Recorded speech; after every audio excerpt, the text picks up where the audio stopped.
Ok, salut YouTube, aujourd'hui on se retrouve pour une nouvelle vidéo. Aujourd'hui on va faire un snap change. Donc je vais vous montrer à quoi ça ressemble et après je vous fais les explications. Allez, c'est parti. Un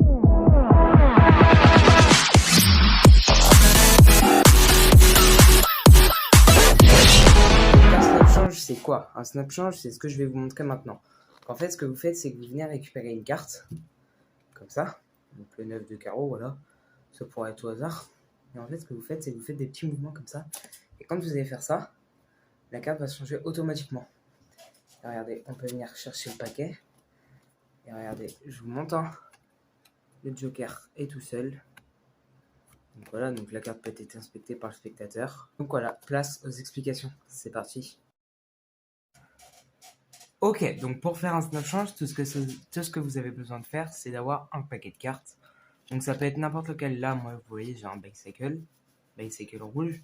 Mais ça peut être très bien comme des cartes de cartes district.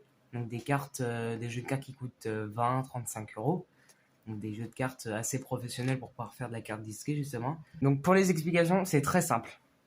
Oui, vous allez changer de vue parce que ce sera plus pratique pour moi. Ce que vous faites, c'est que vous dites en fait que vous venez chercher une carte. Une seule carte, quand je vous ai dit que je venais chercher une seule carte, comme ça. En fait, je ne viens pas en chercher une, je vais en chercher deux.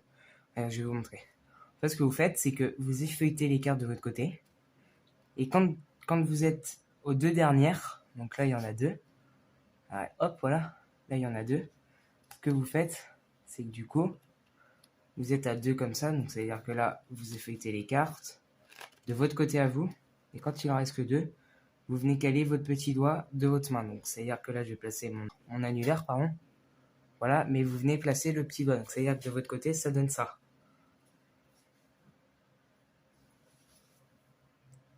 Voilà, de votre côté, ça donne ça. Et donc, du coup, du côté des spectateurs, bah, du coup, on voit rien. Voilà, et de votre côté, ça donne ça. Voilà. Donc, vous venez chercher les deux cartes. Donc là, vous pouvez poser le paquet. Donc là, vous avez les deux cartes. Et le mouvement, quand on le fait rapide, ça donne ça. Voilà. Vous avez la carte devant. Donc quand je le fais comme ça, vous ne voyez pas la carte. Mais si vous êtes comme ça, derrière moi, vous voyez qu'il y a une carte ici. Parce qu'en fait, c'est la carte qui a été rabattue. Maintenant, je vais vous expliquer comment faire. Vous avez besoin des trois doigts pour faire ce tour. Pour faire cette petite manipulation, vous avez besoin des trois doigts. C'est le majeur et l'annulaire, ils vont venir se caler dans le coin inférieur droit. Donc, vous avez besoin de trois doigts. Le pouce, le majeur et l'annulaire. Le majeur et l'annulaire, vous allez le placer dans le coin inférieur droit. Donc, juste ici. Comme ça, en bas. Donc, pas trop bas, parce que sinon, on les voit dépasser de votre côté et c'est pas beau. Pas trop haut, parce que sinon, le mouvement, il va pas marcher. Vous voyez, regardez. Là, j'en ai qu'une seule. Normalement, c'est celle-là qui est censée être rabatte. Et regardez, je peux pas venir la rabattre, c'est trop dur. Donc, il faut vraiment qu'il soit vers le bas. Quitte à laisser un tout petit peu, genre dépasser, vous voyez, on voit même pas que ça dépasse, mais de notre côté-ci, vous le ferez. Et donc du coup, le mouvement, en fait, c'est un claquement de doigts. C'est-à-dire que le mouvement, c'est ça. Et pour le faire, vous mettez du coup vos deux doigts comme ça. Donc ça donne ça. Et le pouce, vous venez le placer entre les deux. Comme ça. Du coup, donc vous arrivez, vous avez vos deux cartes. Normalement, là, on n'en a qu'une seule pour l'instant. Vous placez vos deux doigts en bas et vous mettez votre pouce au milieu des deux. Vraiment au milieu des deux. Donc là, du coup, de ce côté, du coup, ça donne ça. Et le mouvement, du coup, c'est ça. C'est-à-dire que vous allez claquer, et quand vous allez claquer comme ça, le pouce, vous allez un tout petit peu le remonter. Le mouvement, normalement, vous voyez, c'est un claquement de doigt. Donc ça, normalement, tout le monde sait faire un claquement de doigt. Voilà, donc j'ai pas besoin de vous le montrer vraiment. Mais la suite, du coup, c'est plus compliqué. Donc là, vous mettez la deuxième carte pour pouvoir passer à la pratique. Donc ce qui se passe, c'est que au ralenti, ça donne ça. Là, à ce moment-là, en fait, quand vous faites ça, là, quand vous faites comme ça, quand vous rabattez la carte vers le bas, le majeur, vous allez commencer à le lever juste pour pouvoir, vous allez le lever, vous allez passer de la carte qui est devant à la carte qui est derrière. Donc, c'est-à-dire que ça donne ça. Juste pour aider la carte qui est derrière à se rabattre. Et donc, du coup, gardez comme ça. Donc, du coup, je refais. Ce qui nous donne comme ça. Hop, vous levez votre majeur. Vous venez chercher la carte et tout le temps, le majeur, vous venez le placer sur le pouce. C'est-à-dire que de l'autre côté, ça donne ça. Sans la carte, ça donne ça. La carte, elle est au milieu. Donc là, du coup, ça, du coup, c'est la carte qui est derrière. Et ça, du coup, c'est la carte qui est devant. Ici. Hop.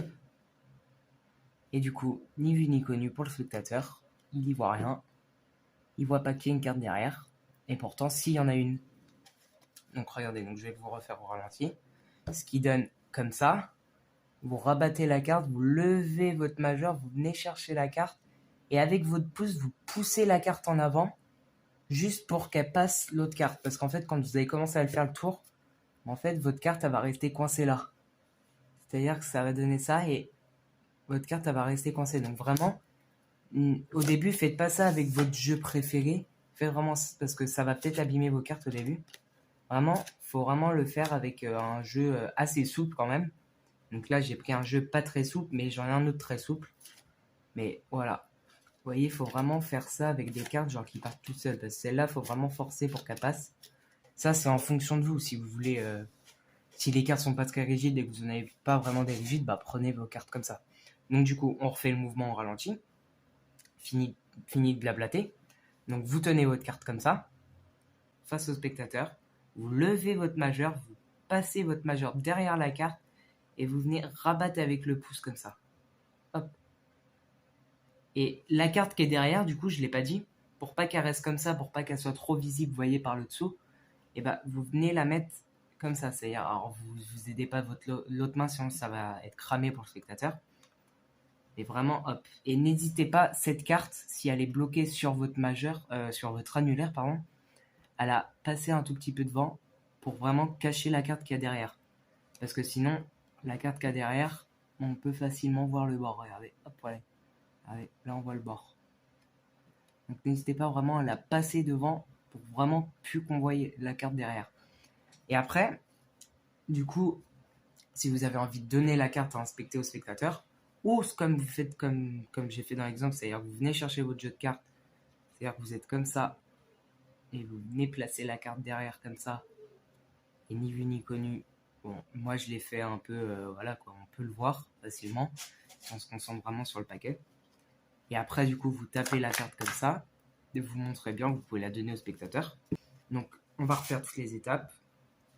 On a nos deux cartes sur le dessus. On a la carte du spectateur, imaginons. On vient chercher les cartes. On fait notre step change.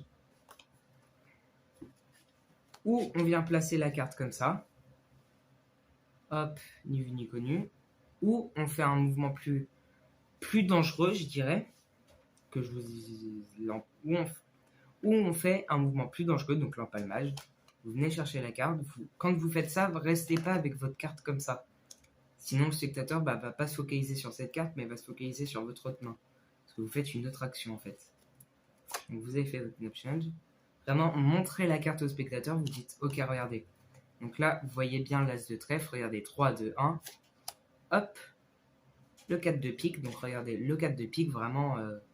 la carte s'est vraiment transformée. Donc, du coup, le spectateur, du coup, voit pas ça. Et du coup, vous pouvez lâcher la carte facilement et venir récupérer votre paquet de cartes. Tout ce qui est plus normal.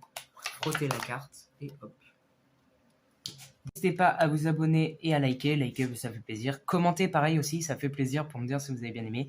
Et à abonner parce qu'on va se retrouver pour un prochain Snap Challenge qui est celui-ci 3D 10 de pique. Voilà l'équipe. Donc voilà, donc j'espère que ce petit Snap Challenge vous aura plu. Donc vraiment, ça prend 2-3 heures d'entraînement, pas plus. Donc voilà, allez, moi je vous laisse.